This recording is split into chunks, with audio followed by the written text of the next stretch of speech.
பொறுமையாக விசாரிச்சாரு முல்லா. பஞ்சாயத்து தலைவர் மட்டும் கூடவும் இருந்தார். முதல்ல ஒரு நண்பர் வந்த அவனை நான் ரொம்ப நம்பினேன், அவன் ஏன் என் கையை பிடிக்காமல் விட்டுட்டான்னு சொன்னார். இதை கேட்ட முல்லா, நீங்கள் சொல்கிறது தான் உண்மை, நீங்கள் ரொம்ப நல்லவராக இருக்கீங்க, அவரை மன்னிச்சு விட்டுடுங்கன்னு சொன்னார்.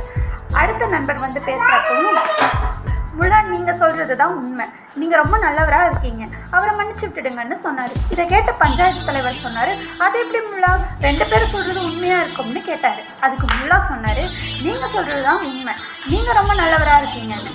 இதை கேட்ட பஞ்சாயத்து தலைவர் சொன்னார், என்ன முல்லா, 2 பேர்கிட்டையும் இப்படி பஞ்சாயத்து மாதிரி நடந்துட்டுருக்கீங்க, எப்படி நியாயம் சொல்ல முடியும் போறீங்கன்னு கேட்டார்.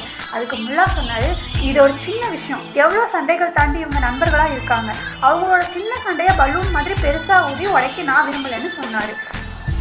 2 பேரும் பேசிக்கிட்டே வெளியே வந்து பார்த்தா அந்த 2 நண்பர்களும் தங்களோட சண்டையை மறந்து தோளில் கை போட்டுக்கிட்டு நடந்து போனாங்க. அப்போதான் முல்லா சொன்னது சரின்னு பஞ்சாயத்து தலைவருக்கு புரிஞ்சிச்சு.